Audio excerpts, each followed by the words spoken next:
यार दोस्तों, success founder के आर ओ के घटना चक्र पूर्वावलोकन सीरीज का ये पार्ट 25 है। और कल हम लोगों ने प्रदूषण को ख़त्म किया था। उससे पहले के भी जो वीडियो आपने नहीं देखा है वो चैनल पे पड़े हुए हैं, जाके उसे देखिए। बहुत इंपॉर्टेंट वीडियो है, उससे क्वेश्चन आएंगे। और आज जो टॉपिक हम लोग शुरू करने जा रहे हैं वो है अम्ल वर्षा, एसिड रेन। तो सामान्यतः आप लोग ये बात जान लीजिए कि जो भी बारिश जिसके पीएच का मान 5 से कम होता है, ठीक है, पीएच वैल्यू जिसकी 5 से कम होती है वो एसिड रेन में गिनी जाती है। अब एसिड रेन के मुख्य घटक क्या है? एसिड रेन के दो मुख्य घटक होते हैं, एक होता है सल्फ्यूरिक ऑक्साइड और एक होता है नाइट्रस ऑक्साइड, नाइट्रिकम। ठीक है, सल्फ्यूरिक अम्ल और नाइट्रिकम। ठीक, ये जब अधिक मात्रा में गिरते हैं तो इसे अम्ल वर्षा कहा जाता है। अम्ल वर्षा से नुकसान क्या है? तो यहाँ पे आप देख सकते हैं, इस पिक्चर का आप स्क्रीनशॉट भी खींच सकते हैं। अम्ल वर्षा से जो प्राइमरी नुकसान है वो पहला तो है कि ऐतिहासिक भवन जो है उसके पत्थर अपघटित होने लगते हैं। मनुष्य में जो है आँख और गले की प्रॉब्लम होने लगते हैं। पौधे की पत्तियों में नुकसान होने लगता है। सांस लेने और प्रकाश संश्लेषण की क्रिया में जो पौधे की है उसमें नुकसान होने लगता है।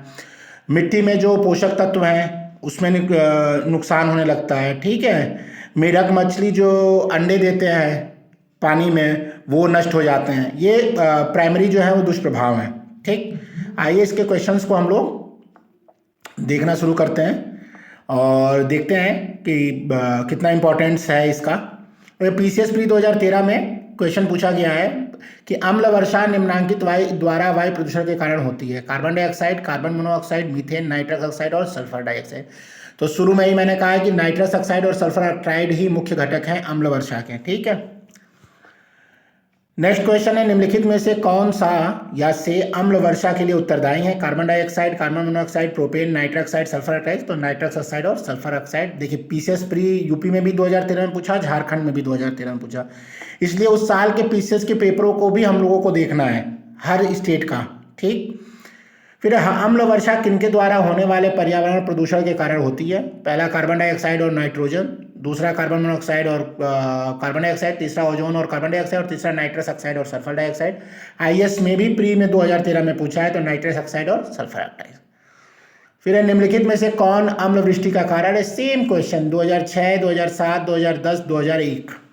ठीक है, उत्तराखंड 2006 में, बाकी सब यूपी पीसीएस आयोग ने पूछा है। तो सल्फर डाइऑक्साइड और नाइट्रस ऑक्साइड जो है ये इसका आंसर है, ऑप्शन सी। फिर पूछा अम्ल वर्षा के लिए निम्नलिखित में से कौन से पर्यावरण प्रदूषण उत्तरदायी हैं? आरएएस में 2018 प्री में पूछा है। कार्बन डाइऑक्साइड और नाइट्रोजन, कार्बन मोनोऑक्साइड और कार्बन डाइऑक्साइड, नाइट्रस ऑक्साइड और सल्फर ऑक्साइड, ओजोन और कार्बन डाइऑक्साइड। तो देखिए इसका जो आंसर है वो नाइट्रस ऑक्साइड और सल्फर डाइऑक्साइड है। फिर अम्ल वर्षा में कौन अम्ल उपस्थित रहता है? बेंजोइक अम्ल, एसिटिक अम्ल, नाइट्रिक अम्ल, ऑक्जेलिक अम्ल, उपयुक्त में से कोई नहीं, तो नाइट्रिक अम्ल। फिर अम्ल वर्षा में निम्नलिखित होते हैं, फिर acetic acid, phosphoric acid, acetic acid, sulphuric acid, nitric acid, sulphuric acid, hydrogen chloride और एसिटिक एसिड। तो ऑप्शन सी नाइट्रिक एसिड और सल्फ्यूरिक एसिड, छत्तीसगढ़ पीसीएस 2020 का क्वेश्चन है। फिर अम्ल वर्षा के घटक हैं HNO3, H2SO4, CO2, ए तथा बी दोनों। तो ए तथा बी दोनों देखिए क्वेश्चंस कैसे चेंज हो रहे हैं। पहले क्या पूछा था, पूरा पूरा नाम लिख रहा है कि carbon dioxide, nitrous oxide, nitric अम्ल या और सल्फ्यूरिक अम्ल।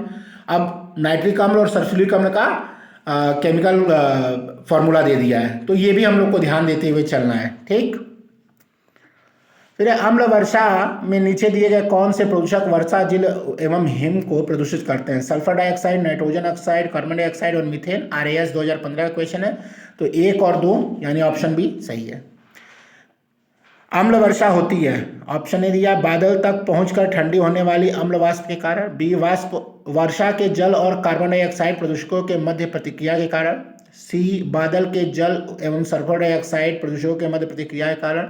और डी, बिजली चमकने और बादल फटने के मध्य जल वाष्प और विद्युत आवेश के बीच प्रतिक्रिया के फलस्वरूप। पीसीएस प्री 2001 का क्वेश्चन है, तो ऑप्शन सी सही है भाई, सल्फर डाइऑक्साइड और जल के प्रदूषकों के मध्य प्रतिक्रिया के फलस्वरूप होता है।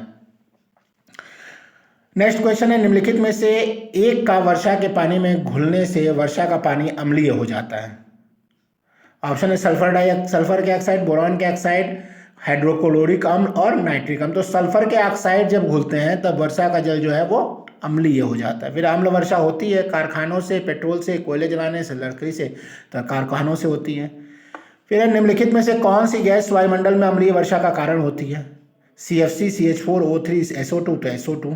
फिर अम्ल वर्षा के लिए निम्नलिखित देशों में कौन क्षतिग्रस्त होते हैं? कनाडा, फ्रांस, नॉर्वे और जर्मनी। ऑप्शंस दिया 1, 2, 1, 3, 2, 3 तथा 3, 4। पीसीएस प्री 2011 का क्वेश्चन है। तो 1 और 3 यानी कनाडा और नॉर्वे उस वक्त क्षतिग्रस्त हुए थे, शायद उस वक्त का ये करेंट है। फिर 21 देश में सर्वाधिक अम्लीय वर्षा होती है? चीन, जापान, नॉर्वे और संयुक्त राज्य अमेरिका। पीसीएस प्री 2000 का क्वेश्चन है। और नॉर्वे में सर्वाधिक अम्ल वर्षा होती है। तो देखा हम लोगों ने कि अम्ल वर्षा के जितने भी क्वेश्चन आते हैं वो सब केवल इसी पे आते हैं कि दो मेन कंपोनेंट आप याद कर लीजिए कि सल्फर डाइऑक्साइड और नाइट्रस ऑक्साइड है। उनका नाम नाइट्रिक अम्ल और सल्फ्यूरिक अम्ल है। रासायनिक फार्मूला HNO3 और H2SO4 है।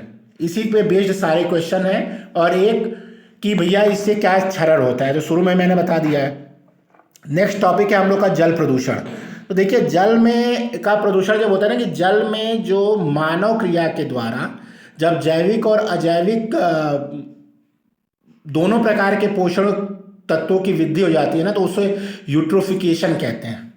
ठीक है, और यूट्रोफिकेशन ही जो है वो जल प्रदूषण का कारण बनता है, क्योंकि वो जल के जो है पोषण को बढ़ा देता है और उससे जो एल्गी ब्लूम होते हैं, शैवाल होते हैं, वो उनका विरंजन हो जाता है। ठीक है, तो वो जल प्रदूषण का कारण बनता है। ये प्राइमरी बेसिक चीज आप लोग समझिए। ठीक है, यहाँ पे यूट्रिफिकेशन और उसके दुष्प्रभाव लिखा हुआ है, आप लोग चाहें तो इसका स्क्रीनशॉट ले सकते हैं। आइए हम लोग इसके क्वेश्चंस पे चलेंगे सीधे। पहला क्वेश्चन है कि भूमिगत जल को दूषित करने वाला जैविक प्रदूषक है। ऑप्शन है बैक्टीरिया, शैवाल, आर्सेनिक और विषाणु। पीसीएस प्री 2012 का क्वेश्चन है। तो आर्सेनिक जो है वो भूमिगत जल को दूषित करता है। ठीक है, कई स्थान पे पाया जाता है। ज्वालामुखी के वाष्प, समुद्र के जल तथा खनिजीय जलों का मिश्रित होता है ये। ठीक, फिर औद्योगिक मलबे से सर्वाधिक रासायनिक प्रदूषण होता है। चमड़ा उद्योग में, कागज उद्योग, रेयान उद्योग और वस्त्र उद्योग। तो चमड़ा उद्योग औद्योगिक मलबे से सर्वाधिक प्रदूषण करता है। ये रेलिवेंट क्वेश्चन है, अभी भी आ सकता है। फिर निम्नलिखित में से कौन सा एक वायु प्रदूषण से संबंधित नहीं है? स्मॉग, अम्ल वर्षा, यूट्रिफिकेशन, एस्बेस्टोसिस। तो यूट्रिफिकेशन की अभी बात हुई है, ये जल प्रदूषण से संबंधित चीज है। सुपोषण कहते हैं इसे। ठीक है, इंग्लिश में। ठीक है, हिंदी में। सुपोषण के संदर्भ में निम्नलिखित में से कौन सा कथन सही नहीं है? पीसीएस प्री 2000 सही है, 19 का क्वेश्चन है। यह जल निकाय के पोषक तत्व संवर्धन की घटना है, एकदम सही। और यह जल में घुलित ऑक्सीजन को कम करता है, ये भी सही है। फिर जैविक ऑक्सीजन आवश्यकता, BOD, एक प्रकार का प्रदूषण सूचकांक है। जलीय वातावरण का, मृदा का, वायु का, उपयुक्त सभी में। तो जल का ही ये प्रदूषण सूचकांक है, इसको कहते हैं बायोलॉजिकल ऑक्सीजन डिमांड या डिमांड, जो भी कह दो यार। ठीक है, तो BOD जो है वो जल प्रदूषण से संबंधित है। नेक्स्ट क्वेश्चन है कि किसी जल क्षेत्र में BOD की अधिकता संकेत देती है कि उसका जल खनिज प्राप्त कर रहा है, गैस प्राप्त कर रहा है, सीवेज से प्रदूषित हो रहा है, एट्रोफिक है। तो भैया सीवेज से प्रदूषित हो रहा है। नदी में जल प्रदूषण के निर्धारण के लिए घुली हुई मात्रा मापी जाती है। क्लोरीन, नाइट्रोजन, ओजोन और ऑक्सीजन में। तो ऑक्सीजन में BOD। अच्छा, यहाँ एक बात मैं बताना चाहूँगा कि गंगा के प्रदूषण का स्तर भी आप देखते हैं कि गंगा सबसे ज़्यादा प्रदूषित कानपुर से इलाहाबाद के बीच में है। बताता है ना, पेपरों में लिखा रहता है। जब भी ये नमामि गंगे का वार्षिक सम्मेलन होता है या नमामि गंगे की रिपोर्ट आती है तो बताया जाता है ना, तो BOD की जांच होती है। जल को ले लेते हैं, इक्विपमेंट से नापते हैं कि BOD कितना है उसमें। जिसमें BOD ज़्यादा है वहाँ ज़्यादा प्रदूषित है, जहाँ BOD कम है वहाँ कम प्रदूषित है। ठीक, कॉन्सेप्ट क्लियर। नेक्स्ट क्वेश्चन पे चलते हैं कि नदी का जल प्रदूषण मापा जाता है। ऑप्शन देखिए, जल में घुली क्लोरीन की मात्रा से, जल में घुली ओजोन की मात्रा से, जल में घुली नाइट्रोजन की मात्रा से, जल में घुली ऑक्सीजन की मात्रा से। RO प्री 2021 का क्वेश्चन है। तो जल में घुली ऑक्सीजन की मात्रा से नापते हैं मेरे भैया और बहनी। फिर है जैव ऑक्सीजन मांग, BOD, किसके लिए एक मानक मापदंड है? तो भाई जल प्रदूषण के लिए है। देखो, जलीय पारिस्थितिकी तंत्र में प्रदूषण के अपमान के लिए। C ऑप्शन सही है। IS pre 2017। देखो IS भी ऐसा क्वेश्चन पूछ लेता है। ठीक है, देखो यहाँ पे एक फॉर्मूला दिया है, BOD प्रोपोर्शनल टू 1/DO। तो BOD का हो गया बायोलॉजिकल ऑक्सीजन डिमांड और DO का मतलब हो गया डिजॉल्व ऑक्सीजन। ठीक, फॉर्मूला भी देखते जाओ, आयोग कुछ भी कर सकता है। फिर है गंगा नदी में बीओडी सर्वाधिक मात्रा में पाया जाता है, अभी बता ही रहा था मैं। हरिद्वार एवं कानपुर के मध्य, कानपुर एवं इलाहाबाद के मध्य, इलाहाबाद एवं पटना के मध्य, पटना एवं उलवेरिया के मध्य। पीसीएस प्री स्पेशल मीन्स 2008 का है, तो कानपुर और इलाहाबाद के मध्य पाया जाता है, कई सालों से पाया जा रहा है यार। एक्चुअली कानपुर इंडस्ट्रियल एरिया है ना, तो इंडस्ट्रियल एरिया और वहाँ चमड़ा कारखाना ज़्यादा है, तो वहाँ से यूट्रिफिकेशन और बीओडी वाला घटना ज़्यादा होता है, इसलिए कानपुर और इलाहाबाद के मध्य जो है ना कि वो ज़्यादा बीओडी का मात्रा पाया जाता है। फिर निम्न में से कहाँ आर्सेनिक द्वारा जल प्रदूषण सर्वाधिक है? हरियाणा में, राजस्थान में, मध्य प्रदेश में, पश्चिम बंगाल में। तो पश्चिम बंगाल में आर्सेनिक द्वारा ज़्यादा है, ठीक है। फिर अपने प्रदूषकों के कारण निम्न में से कौन सी नदी जैविक मरुस्थल कहलाती है? यमुना, पेरियार, दामोदर और महानदी। दामोदर को जैविक मरुस्थल कहते हैं, झारखंड में हुगली में मिलती है ये दामोदर नदी, और कोयला खदान और औद्योगिक क्षेत्र से प्रभावित होने के कारण ये इतनी प्रदूषित हो गई है कि 300 किलोमीटर का जो एरिया है वो जैविक मरुस्थल के टाइप का बन गया है, ठीक है। तो याद करिए, जैविक मरुस्थल नदी जो है वो दामोदर, याद कर लो, वन लाइनर है। तो भारत की निम्नलिखित नदियों में से किसे जैविक मरुस्थल कहते हैं? दामोदर। यूपीपीसीएस रेवेन्यू इंस्पेक्टर 2014 में आया है।